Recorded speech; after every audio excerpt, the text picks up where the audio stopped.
Hi everyone, welcome to RK Daily Spark. నేను మీ RK. చూస్తున్నారు కదా రాగి ముద్ద ఎంత బాగా వచ్చిందో. ఎలాంటి బియ్యం యూజ్ చేయకుండా కేవలం రాగి పిండితో మాత్రమే రాగి ముద్ద ఎట్లా ప్రిపేర్ చేసుకోవాలో చెప్తాను, ఒకసారి చూడండి. దీనికోసం నేను 250 గ్రాముల రాగి పిండి తీసుకున్నానండి. ఆ 250 గ్రాముల రాగి పిండిలోంచి 2 స్పూన్లు పక్కకి తీసుకొని దానిలో ఒక హాఫ్ గ్లాస్ వాటర్ యాడ్ చేశాను. ఇది పావు సేరుదనమాట, పావుసేరు గ్లాస్ ఇది. సో ఈ గ్లాస్తో హాఫ్ గ్లాస్ నీళ్ళు అక్కడ పిండి కలిపాను. ఒక 2 గ్లాసుల నీళ్ళు ఎసరుకు పెట్టాను అనమాట. అంటే టోటల్గా నేను 2.5 గ్లాసుల వాటర్ యూస్ చేస్తున్నాను.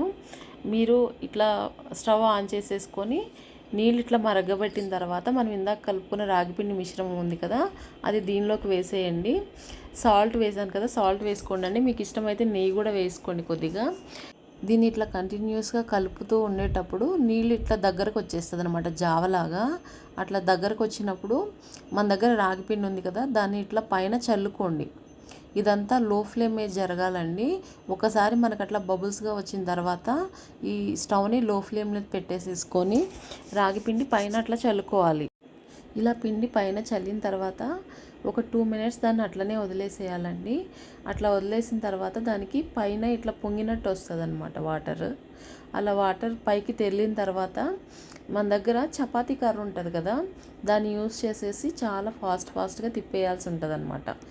చూస్తున్నారు కదా నీళ్ళు ఎట్లా పైకి తెరిలినాయో. ఇట్లా తెరిలిన తర్వాత మన దగ్గర చపాతీ కర్ర ఉంటుంది కదా, దాంతో చాలా స్పీడ్గా తిప్పాలండి. మీరు ఏదైనా పట్టకర్ర యూస్ చేసి తిప్పండి.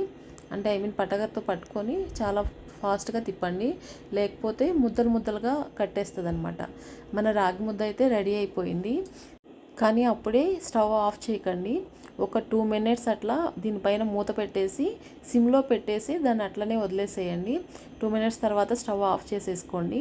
మీ చెయ్యి పట్టగలిగే వేడి ఉంటుంది కదా, అప్పటి వరకు ఆ పిండి చల్లగా అయిన తర్వాత రాగి ముద్దలు చుట్టుకోండి. ఇది చాలా స్మూత్గా ఉంటుందండి, చాలా స్మూత్గా వస్తుంది. మనకి కావాలంటే దీనిలోకి నెయ్యి ఫస్టే వేసుకోవచ్చు, లేకపోతే తర్వాత కూడా వేసుకోవచ్చు. నేను దీని కాంబినేషన్గా సాంబార్ చేశానండి. మీకు కావాలంటే మీరు వేరుశనగ విత్తనాల చట్నీ కానీ లేకపోతే ఎల్లుల్లిపాయ కారం కానీ చేసుకోవచ్చు. దీనికి కాంబినేషన్గా నాన్ వెజ్ కూడా తింటారు. సో వీడియో నచ్చితే లైక్ చేసి, షేర్ చేసి, సబ్స్క్రైబ్ చేయండి.